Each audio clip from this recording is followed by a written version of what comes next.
reunidos todos, amigos de Hélio Jaguaribe, para trazer muita ternura e carinho a Jaguaribe. Mas, antes de começar, e me perdoem a informalidade, a ideia justamente é uma reunião de amigos. E por que encontro com o Barão? A ideia de que este não é um ministério, aqui era a casa do Barão. E a ideia do encontro com o Barão é esta reunião de grandes homens fazendo reflexões sobre o Brasil. Eles são chamados aqui e acolhidos pelo Barão para pensar sobre o Brasil. O ministro Celso Amorim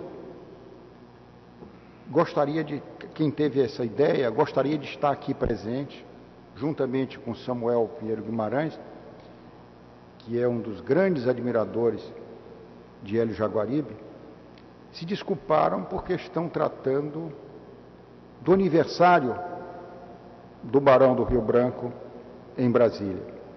De modo, até essa coincidência nós temos. Hélio Jaguaribe aniversaria aí na mesma semana, eles estão fazendo a festa em Brasília e nós estamos dividindo aqui a casa do Barão, festejando o Hélio aqui no Rio de Janeiro. A ideia do encontro do Barão é a criação de um panteão brasileiro. Nós precisamos admirar os grandes homens do Brasil. E essa ideia é que este recinto inicie esta criação de uma galeria dos grandes homens do Brasil. Aqui já foi chamado o acadêmico Eduardo Portela, Ariano Suassuna e agora Hélio Jaguaribe. Isto é uma chamada galeria de grandes homens. Nós não só estamos interessados no conhecimento, mas na sabedoria destes grandes homens. Eu queria falar de Hélio Jaguaribe e primeiro dizer de uma extraordinária admiração pela sua luta. E evoquei aqui um depoimento de um poeta brasileiro que empreendeu uma luta parecida no começo do século. Dizia ele: Dante, quando entrou no inferno, ainda no vestíbulo da morada do eterno castigo, encontrou uma triste multidão com as sombras dos sem almas, dos neutros, dos indiferentes, dos que vivem sem merecer louvor nem desprezo. O mundo está cheio de almas como estas. Não são boas nem más. Atravessam a existência sem fé, sem entusiasmo, sem ideal. Pobre rebanho de consciências débeis, de vontades enfermas, de corações sem asas. Vivem sem viver e não deixam no mundo memória. Os indiferentes são ainda piores do que os maus, porque os maus podem algum dia ser bons, mas não se pode extrair da bondade dos que não são bons nem maus.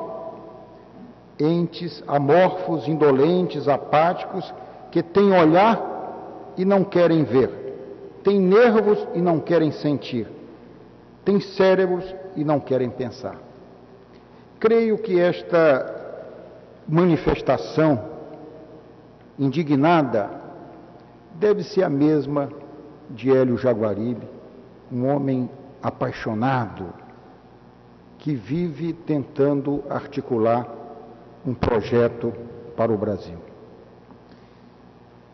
Esse projeto começa com um grupo do Jornal do Comércio, e aqui evoco Israel Clabin, Oscar Lourenço Fernandes, Jorge Serpa Filho Roland Corbusier. Isso aí pelos idos de 49. Depois, em 50, Hélio Jaguaribe, empresário siderúrgico, extraordinário, um titã verdadeiro. Companhia Ferro e Aço de Vitória. E ele realiza uma grande obra liderando essa companhia siderúrgica. Depois, em 52, nós temos o grupo de Itatiaia. De novo, Hélio Jaguaribe orquestrando o pensamento no Brasil, contaminando as pessoas com seu entusiasmo. E aí temos Rômulo de Almeida, Inácio Rangel, Evaldo Correia Lima, Cândido Mendes de Almeida, Guerreiro Ramos e Almeida Salles, e tantos outros. Em 53, nós temos a criação do IBESP. Em 53 a 56, os Cadernos do Nosso Tempo, uma edição também extraordinária. Finalmente, desembocamos no ISEB, que foi um dos núcleos mais importantes de elaboração da ideologia do nacional desenvolvimentismo. Depois de 64 a 66, nós assistimos à grande peregrinação de Hélio Jaguaribe nas universidades estrangeiras, em Harvard e em Stanford, no MIT, até 67. Em 74, nós temos Brasil, Crises e Alternativas. Em 85, o Instituto de Estudos Políticos e Sociais. Em 88, o empresário siderúrgico já agora cria um partido político. Está com André Montoro e José Richa na origem do PSDB. Depois, em 94, encontramos Hélio Jaguaribe na Unesco, também dirigindo um trabalho magistral, um estudo crítico da história. E também sempre obsessionado com a criação de um centro de pensamento crítico no Brasil, pensando o planeta e pensando o Brasil. Não vou falar mais dos títulos acadêmicos. Vou falar agora do Hélio, que eu acho extraordinário. Naquela época de Paris, eu estava na Unesco e conheci Jean d'Ormesson. E o Jean d'Ormesson me falava da ideia da arte de viver e de uma certa preconceito contra o homem feliz. Ele dizia que todo intelectual francês, para ser fértil, tinha que ser infeliz, tinha que ter brigado com o pai, tinha que ter sofrido uma mutilação muito grande. Aqui no Brasil hoje tem a moda agora de ter passado fome. Hélio não passou fome, não sofreu nenhuma dessas mutilações. Então Hélio é um intelectual feliz. E fez da sua vida uma obra de arte. E eu começaria fazendo uma evocação, contando uma história recente. Eu queria evocar também nessa sala, que nos traz tantas lembranças aqui, primeiro, essas colunas jônicas nos faz evocar Mário Vieira de Mello, esse grande helenista, com quem nós aprendemos a ler sobre a Grécia. José Guilherme Merquior, grande amigo e admirador de Hélio Jaguaribe, e Santiago Dantas, que aqui foi o orador da turma, da nossa turma. Mas eu quero contar uma história recente, e Hélio é uma grande árvore, com flores e frutos. Nós estamos com as flores aqui e os frutos. E eu vou contar uma história, começar pelos frutos. Aliás, cometendo uma audácia muito grande, porque hoje existe um freudismo ambiente que todo pai tem que brigar com o filho brigar com o pai, essas histórias todas, mas eu começo com Roberto Jaguaribe. Recentemente, eu cometi uma grande audácia no Itamaraty, é que eu iniciei um ciclo de palestras no Itamaraty, em Brasília, com Roberto Jaguaribe falando sobre China e sobre Índia. Sucesso absoluto, extraordinário, os colegas todos, o Ministério parou. Quando acabou, um colega meu me fez um reparo, disse: você é um desastrado. Como é que você começa um ciclo de palestras com o Roberto Jaguaribe? Ele é tão brilhante que os outros vão te odiar, porque vai fazer um processo absolutamente incrível. De modo que, no Brasil hoje, é preciso, inclusive, muita coragem para admirar. A ideia de admirar um colega, de admirar um grande homem no Brasil, você tem que fazer um certo esforço, porque a ideia é a mediocridade. A ideia é o colecionador voraz de subsídios, a pessoa que não faz sombra a ninguém. E o Brasil precisa de grandes homens. Eu queria dizer que Hélio Jaguaribe é, para mim, o homem, o brasileiro feliz.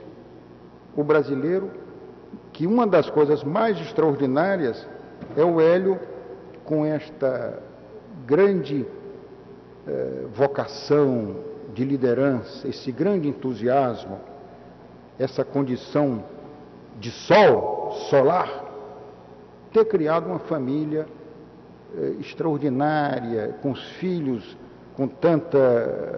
tão harmoniosas, e eu via lá essa família presidida por esse sedutor. Eu já acho algo extraordinário que um homem tão sedutor como Hélio Jaguaribe tenha conseguido criar uma família extraordinária, produtiva, fértil.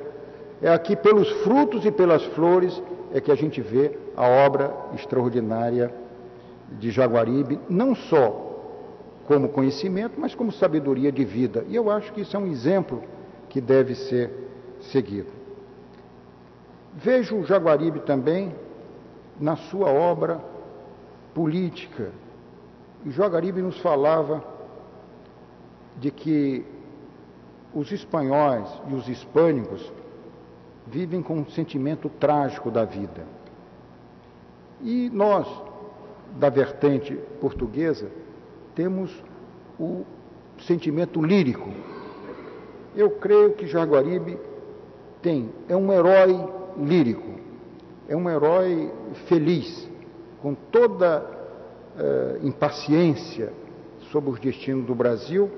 Hélio tem exercido uma capacidade extraordinária de nos apontar caminhos e de seduzir. Como exemplo, inclusive, de que Hélio transcende o Brasil. Hélio, inclusive, com essa capacidade juscelínica de construir, de fazer pontes, nós não poderíamos, pensamos inclusive em trazer os amigos europeus de Hélio, mas nós iríamos encher um avião. E trouxemos aqui, em representação dos seus amigos no exterior, Aldo Ferrer, este grande intelectual argentino, porque este grande neo-helênico, que é Aldo Ferrer também, essa ideia de que a América Latina é talvez a região mais integrada do ponto de vista intelectual. Só lembrar aqui a grande influência que exerceu sobre nós Alfonso Reyes, que era também um helenista, que foi embaixador no Rio de Janeiro, que a Academia Brasileira está homenageando agora. Alfonso Reyes foi também embaixador em Buenos Aires e foi embaixador em Paris. E eu gostaria de dizer que Hélio Jaguaribe, festejá-los nos seus frutos, nas suas flores, festejá-lo, inclusive, nesse projeto brasileiro, festejá-lo nesse projeto de neo-humanismo que ele defende, a integração da tecnologia com o humanismo, numa versão atualizada. E essa versão não pertence só aos amigos. Essa versão, eu queria que Aldo Ferrer viesse aqui dizer, antes de dar a palavra a Jaguaribe, eu convidaria Aldo Ferrer para dizer algumas palavras. Nosso irmão argentino, nosso irmão neo-helênico, vai falar sobre... E depois eu contaria uma pequena história antes, mas vamos ouvir aqui o nosso Aldo Ferrer.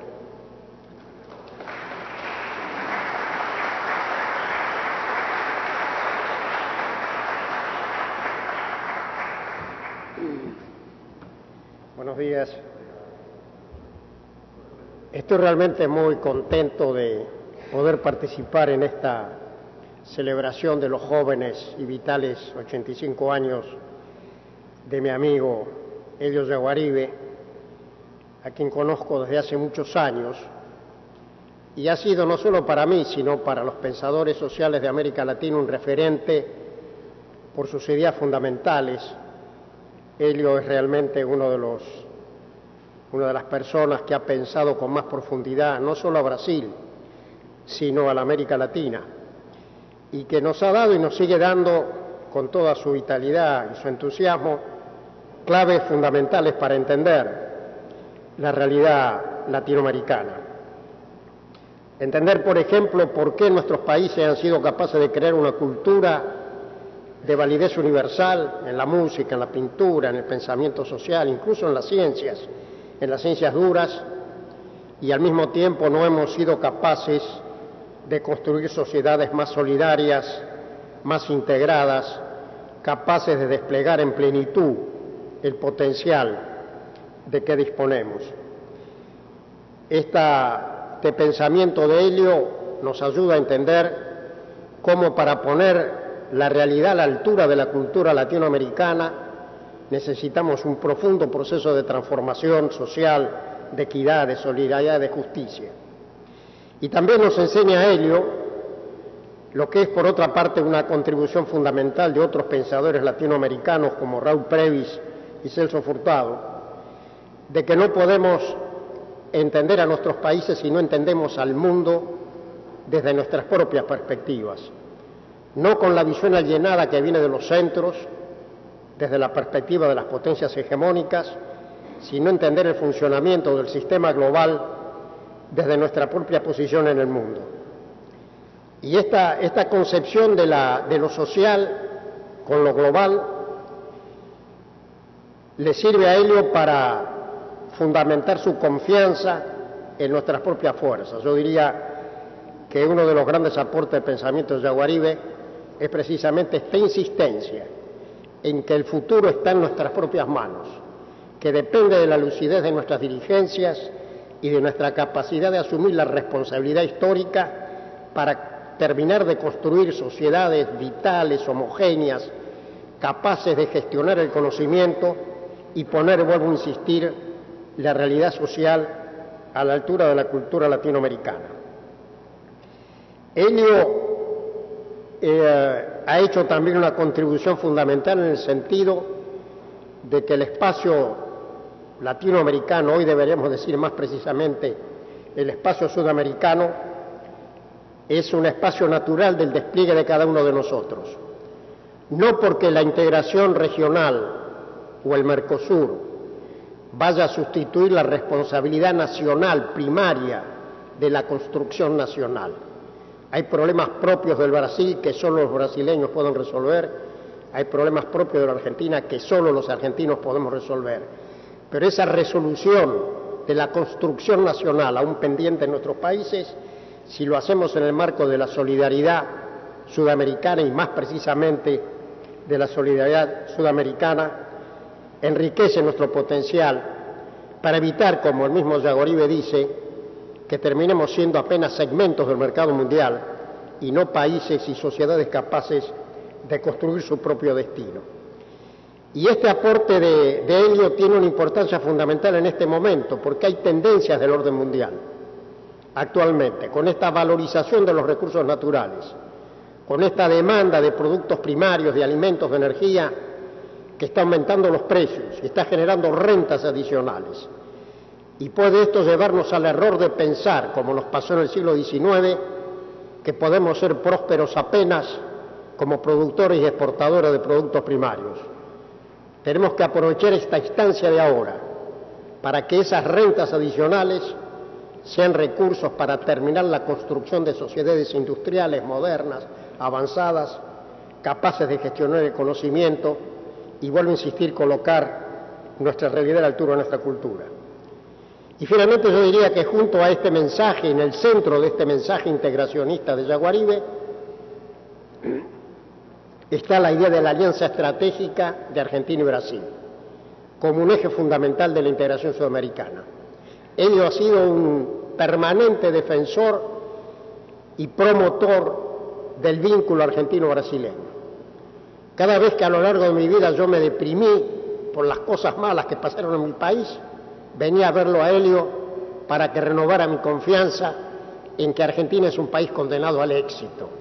Esta frase de Helio, que Argentina es un país condenado al éxito, ha tenido una gran difusión y nos ha servido a los argentinos en los malos momentos para saber que había un futuro mejor. Esta idea, vuelvo a insistir, de Jaguaribe acerca de la vinculación de Argentina y Brasil es una de las mayores contribuciones. Y por lo tanto, vuelvo a decir, yo agradezco mucho la posibilidad de participar en este evento, celebrando la obra y la vida de un gran hombre, como es mi hermano, mi querido amigo Helio Jaguaribe.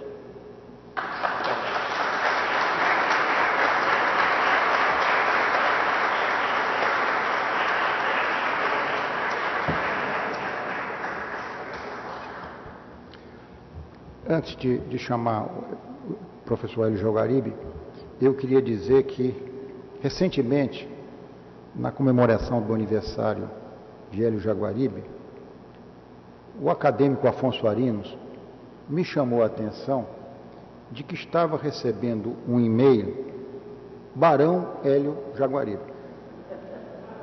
E então eu telefonei para Brasília e falei com a minha secretária, mas como você faz um erro dessa? E ela me disse, mas o Helio Jaguaribe é barão. Então, Barão Helio, encontro com o Barão Helio Jaguaribe. Ela está certa.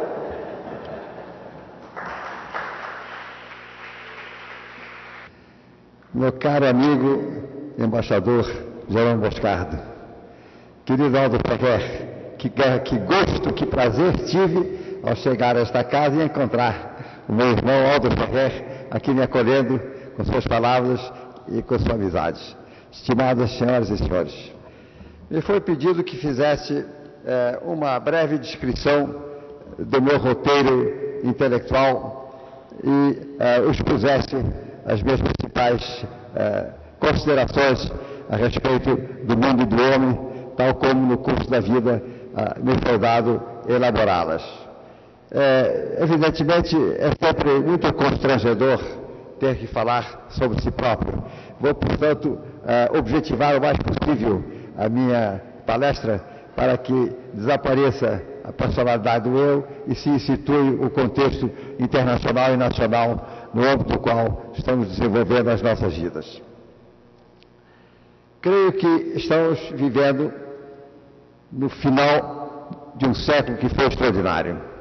Um século marcado por grandes convulsões, um século onde emergiram alguns movimentos totalitários, os mais perigosos da história do mundo, como foi o nazifascismo, e como, em seus aspectos mais negativos, é o comunismo soviético, hoje mais abrandado e com tendências a se democratizar. Neste século de grandes ideologias e de grandes debates, que terminaram com a terrível Segunda Guerra Mundial, a qual, entretanto, teve o benefício de eliminar definitivamente o nazifascismo da superfície da nossa terra, nos defrontamos, ao se iniciar o século XXI, com a enorme responsabilidade de construir um mundo onde novas guerras não sejam possíveis e onde a condição humana disponha de situações favoráveis para a sua eclosão. Não há mais sentido, no nível das possibilidades tecnológicas do nosso tempo, que uma parcela imensa da humanidade continue passando fome e na miséria. Simplesmente escandaloso, e a tarefa deste século que está iniciando é de acabar definitivamente com isso. Temos contra nós a questão um pouco perigosa do excessivo crescimento da humanidade. Nós somos 6 bilhões, parece que não conseguiremos estabilizar a população mundial antes dos 9 a 10 bilhões. É algo que nos deixa bastante apreensível. Em que medida será possível utilizar de uma maneira renovável os recursos do planeta para sustentar algo como 10 bilhões de homens? Creio que vai ser possível pelo extraordinário desenvolvimento da tecnologia e a substituição por outros produtos das matérias-primas não renováveis. Tenho esperança que a tecnologia permita ao homem sobreviver à sua excessiva proliferação. Mas vamos esperar. Compete a cada um de nós dar a contribuição que lhe for possível para tornar esse planeta habitável e a condição humana tolerável para todos os homens. O que me proponho, muito brevemente, submeter a vocês é algo que requer previamente o meu penhorado agradecimento pela introdução que me foi feita pelo embaixador Jerônimo Moscardo. Como vocês terão observado, a extraordinária lucidez e o extraordinário talento de Jerônimo Moscardo são ofuscados pela amizade que me tem. De modo que ele me mira com o telescópio grandificador de minhas modestas qualidades, e é preciso levar em conta que a generosidade de Jerônimo Moscardo é quase igual ao seu talento. Bem, eu creio que uma palestra a respeito do percurso de um intelectual brasileiro no período que me foi dado viver, que são o final dos anos 20 até o princípio dos anos 80, tem que ser levado em conta as circunstâncias internacionais que marcaram esta fase, que foi extremamente importante para o curso da história ocidental. Nela surgiram as grandes ameaças totalitárias do nazismo e do fascismo, e uma ameaça complexa, que é a União Soviética, ao mesmo tempo ameaçadora pelo seu totalitarismo, ao mesmo tempo portadora de uma grande esperança, que é aquela que nos foi dada por Marx, e a ideia de que é possível emancipar os homens e conduzir a humanidade a condições superiores de vida. Creio que, passada a fase dogmática da União Soviética, estão começando a se fazer sentir, na direção atual daquele país, crescentes preocupações humanísticas. E eu vejo com otimismo a evolução do regime soviético para se tornar uma democracia social. Ela já está consolidada do ponto de vista institucional e ela se configurará na medida em que a presente tendência democrática se consolide, como eu creio que indubitavelmente vai acontecer. A União Soviética teve alguns méritos, não se pode ver apenas pelo aspecto negativo. Ela foi uma tentativa séria nas suas intenções de implantar uma sociedade socialista. Ela teve o mérito extraordinário de ser o principal adversário da Alemanha nazista, e foram, sobretudo, as tropas soviéticas que venceram as tropas nazistas.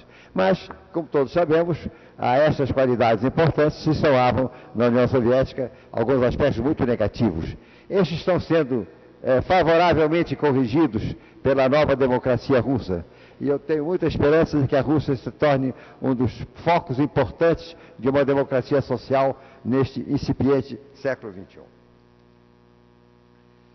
Creio que a consideração do mundo contemporâneo deve levar em conta o fato de que nós estamos vivendo um período de, digamos, redução significativa das convicções ideológicas. O que pode ser mal no sentido de fazer com que um grande número de homens perca a ideia de uma utopia possível.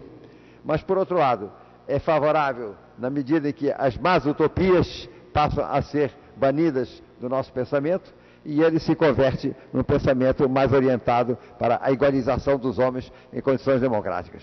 Esta grande transformação do século XX, que está desembocando no XXI, conduziu à eliminação oportuna dos totalitarismos nazifascistas, a uma crescente humanização do regime russo, que da coisa soviética se tornou uma democracia social, com condições de prosperidade absolutamente observáveis, e a abertura do mundo com a eliminação do colonialismo.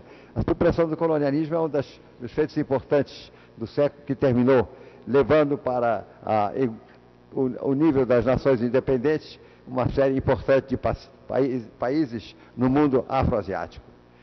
Qual é, a meu ver, o resultado final dessas grandes revoluções e dessas grandes mudanças que marcaram o século XX? Eu creio que se pode dizer que elas conduziram a duas principais convicções. Em primeiro lugar, a convicção de que a democracia é realmente um regime indispensável, não apenas porque é o único que respeita a dignidade humana de cada cidadão, dando-lhe a igualdade de direitos e de deveres diante do Estado, como, por outro lado, é aquela que permite, através da crítica livre, a correção de rumos errados. Todos os países, em determinado momento, todos os governos fazem algumas coisas inadequadas. A democracia permite uma correção rápida a partir da crítica, o que os regimes totalitários só conhecem a partir da derrota política e militar. Graças a isso, a democracia se renova de uma maneira extremamente vital. A esta altura do começo do século XXI, só temos motivos para nos orgulhar da nossa bem-sucedida herança democrática. Por outro lado, eu creio que o século XX terminou nos deixando um legado muito importante, que foi a democracia social, ou, usando uma palavra um pouquinho mais ideológica, a social-democracia. Creio que esta combinação das aspirações que foram suscitadas pelo socialismo, desde Proudhon e Marx até nossos dias, e que foram, em parte, tentadas se implementar pela União Soviética, mas deformadas pelo autoritarismo totalitário que prevaleceu naquela experiência, está encontrando no ambiente democrático da Europa Ocidental e na expansão desse ambiente para as duas Américas, um clima político e social favorável para que se tornem absolutamente coexistentes o projeto social com o projeto democrático. E eu creio que o nosso país está vivendo essa experiência exitosamente. Temos uma democracia social que está prosperando, está se reduzindo o abismo entre os setores despossuídos e a classe média, com redução significativa da margem de pobreza. E isto, o que me parece importante, é algo que está acontecendo não porque os governos não procurem ajudá-la. Certamente, a iniciativa dos governos brasileiros, a partir da redemocratização, foi no sentido de estimular o desenvolvimento da social-democracia no nosso país. Mas o que me parece muito auspicioso é que esta tendência parte da própria sociedade, independentemente do governo de turno. Nós temos um processo de crescimento social-democrático, democrático-social, decorrente das convicções dos brasileiros, da vontade dos brasileiros de instituir aqui um regime que combine a liberdade democrática com o compromisso social. E o governo atual está de acordo com isso. Mas não devemos a nenhum governo especial isso. Devemos a uma convicção nacional enraizada na cabeça de cada brasileiro. E é isso que me torna extremamente otimista a respeito desse nosso grande gigante, tão cheio de debilidades e de aspectos que estão precisando de reforma, mas possuído de uma maneira irreversível pela vocação social e pela vocação democrática. Isso me dá muita esperança.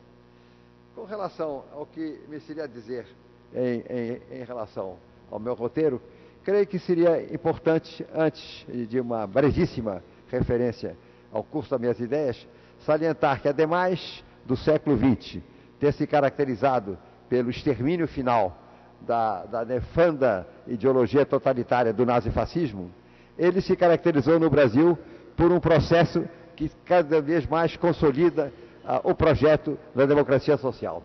Gostaria de me referir a esse respeito a essa interessante e importante figura que foi Getúlio Vargas, e que marca, indubitavelmente, toda a primeira metade do século XX brasileiro.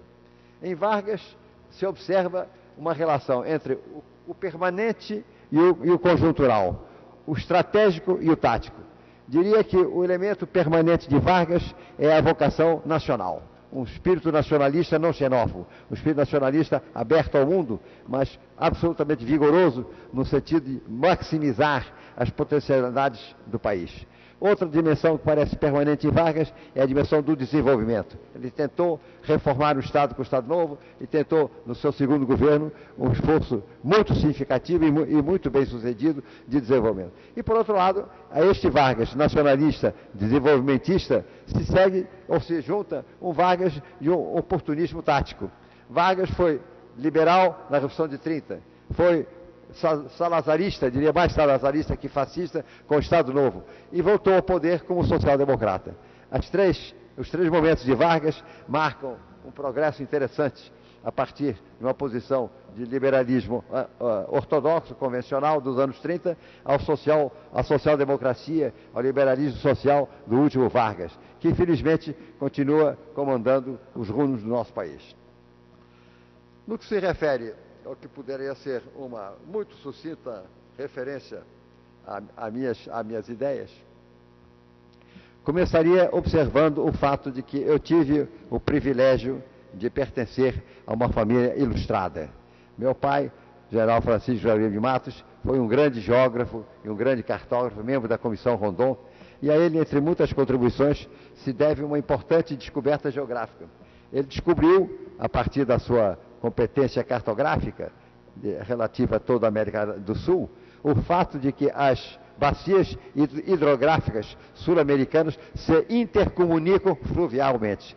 Então, meu pai dizia, pode-se, sem tirar o pé d'água, sair do Rio Amazonas ao Rio da Prata, sempre com a intercomunicação fluvial das bacias da América do Sul. É uma circunstância muito interessante. É um país profundamente marcado pela abundância da água doce, que é um produto tão raro no mundo atual. Por outro lado, mencionaria o fato de que havia educação muito racionalista, completada pelo racionalismo dos jesuítas, me conduziu a esta obsessão pela racionalidade. Eu creio que tudo depende da racionalidade, desde que ela seja exercida no âmbito da liberdade e com sentido de tolerância e de generosidade. As formas tolerantes da racionalidade são a única linha pela qual pode haver o desenvolvimento do mundo. E, dentro dessas ideias e dentro dessas convicções, fui conduzido no curso da minha evolução intelectual a passar da neoescolástica, que me foi ensinada pelos jesuítas, ao marxismo, ao qual eu aderi na minha juventude, influenciada por Plekhanov e a sua extraordinária contribuição para levar o pensamento marxista ao conhecimento geral do mundo. Aprofundei-me um pouco na leitura de Marx e fui retirado do marxismo pelas leituras de Ortega y Gasset. Tenho uma grande dívida com esse extraordinário espanhol, que foi Dom José, com quem eu tive o prazer de conversar uma vez. Quando eu tinha 20 e poucos anos, chegando em Madrid, peguei o catálogo telefônico, vi lá, Ortega y Gasset. Telefonei e disse, professor Ortega, aqui se encontra um brasileiro que tem por si a maior admiração. Gostaria muito de se o senhor tivesse um minuto para eu poder cumprimentá-lo. E Ortega, com aquela elegância, como não, querido amigo, venga ahorita. Abriu-se a casa de Ortega e com ele passei uma extraordinária manhã de conversas. Um homem fuzilante, pequena estatura, os olhos brilhantes, uma mão firme, um espírito vibrante, ao mesmo tempo cintilante e cultivado. Ortega era um homem de alta erudição, mas essa erudição desaparecia diante do brilho da sua articulação intelectual e verbal. E depois de uma manhã admirável na companhia daquele homem genial, ele me disse, mire, Hélio, eu estou demasiado viejo para acompanhar-te para as noites de Madrid, pero vou convidar a meu filho para que lo haga. E essa coisa extraordinária que o filho de Ortega com a senhora vieram e me levaram para o Canto Rondo e aquelas coisas fantásticas do mundo espanhol. Que mundo fantástico é a Espanha. Que, interessantemente, dentro de uma Europa que apresenta em vários países um sinal de fadiga, na Espanha não. A Espanha está de terrível vitalidade. E ela continua irradiando a sua extraordinária capacidade de compreensão do homem da vida sobre a nossa América Latina, a nós todos tendo um débito absolutamente sério com relação individualmente a Dom José Ortega y Gasset e coletivamente a essa grande instituição que é o Fundo de Cultura Econômica do México, através de cujos livros nos aproximamos da cultura contemporânea. Bem, esta introdução circunstancial é para dizer aos senhores que, a partir de uma formação neoescolástica, passando, felizmente, por um período marxista, fui conduzido ao que eu poderia chamar de culturalismo hispano-germânico por Ortega y Gasset. E Ortega me introduziu nessas grandes figuras do pensamento alemão dos anos 30, que foram Cassirer, Max Scheler, Heidegger e Nicolau Hartmann, que são figuras que, a meu ver, continuam tendo a maior relevância para a cultura deste incipiente século XXI. A partir destas ideias e dessa excelente formação que a orientação orteguiana me proporcionou, fui conduzido por reflexões próprias a uma posição que eu denominaria de monismo transcendental e humanismo transcendental. E sem querer ocupar a atenção dos estimados amigos com excessivas referências a minhas ideias e a minha obra, me limitarei a uma brevíssima consideração a respeito disso. O que é o monismo transcendental? O que é o humanismo transcendental? O monismo transcendental, em primeiro lugar, é o monismo, ou seja, parte da convicção de que só existe substancialmente aquilo que ocupa uma posição no espaço e no tempo. A ideia de espírito imaterial e inextenso é uma quimera simpática, mas não existe. Não existe substancialmente nada que não tenha extensão. Extensão, ocupar uma posição no espaço-tempo é condição requerida para uma existência substancial. O espírito humano não é uma substância vaporosa e que nos habite para nos deixar, quando morremos, e se deslocar para outros sítios. O espírito humano é o sistema nervoso central levado pela liberdade intelectual volitiva do homem. O extraordinário do ser humano é a existência a partir de um processo de evolução biológica que conduz aos primatas superiores, de ser um primata transcendente. Essa é a nossa característica. Somos um primata transcendente. Macaco transcendente seria a forma caricata de designar o homem. E o que é que significa esse extraordinário predicado que nos diferencia da pura animalidade, que é a transcendência?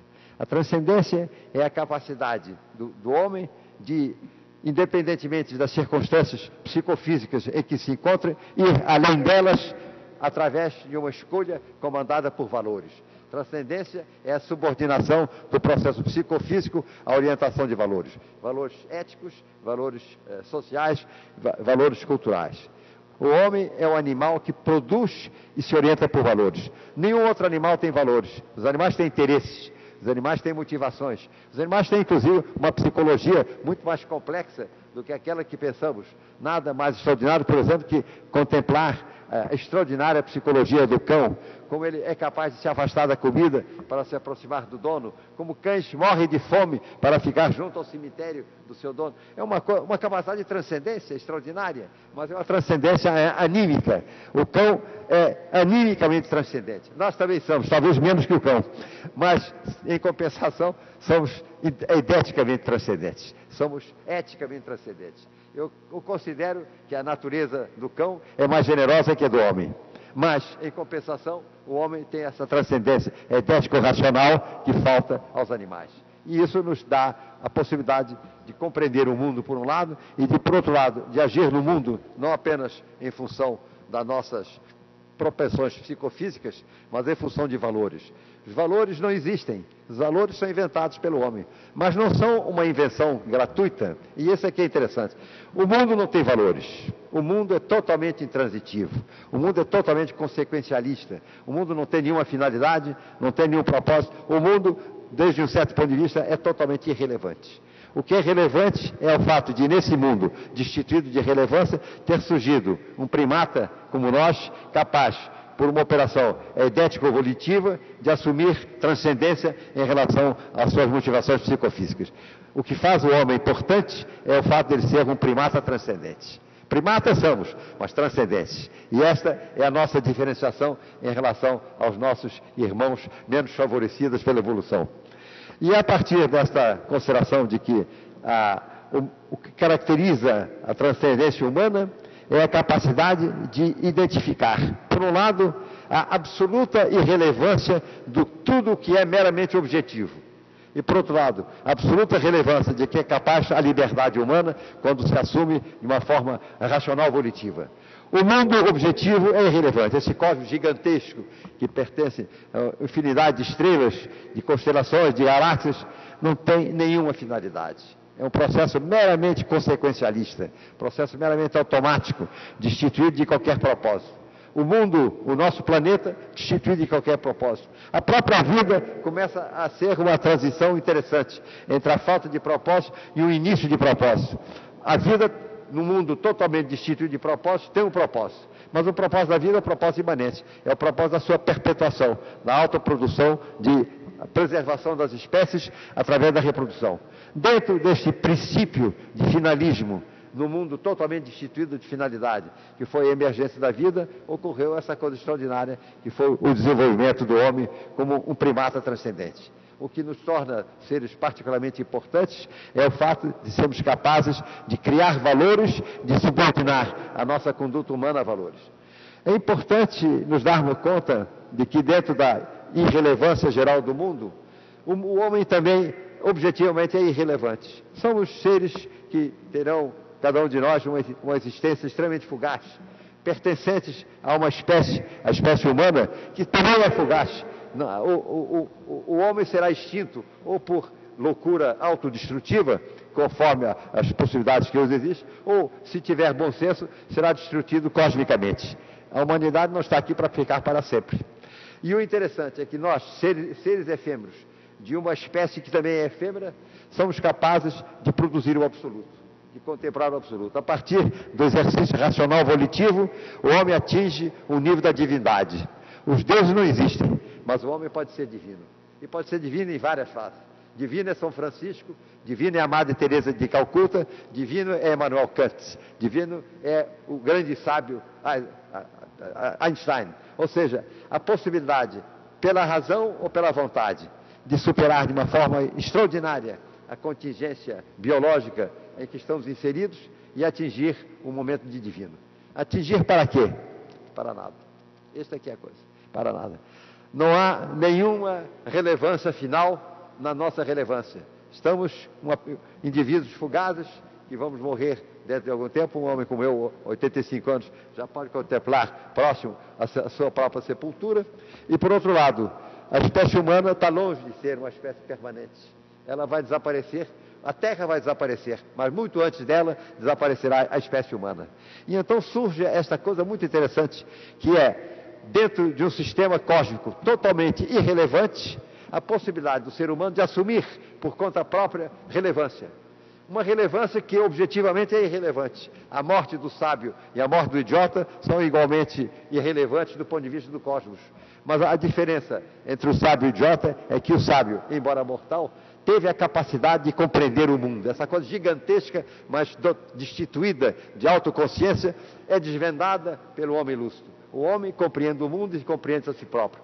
E a sabedoria desta compreensão do mundo e de si próprio consiste em compatibilizá-la com a efemeridade geral das coisas.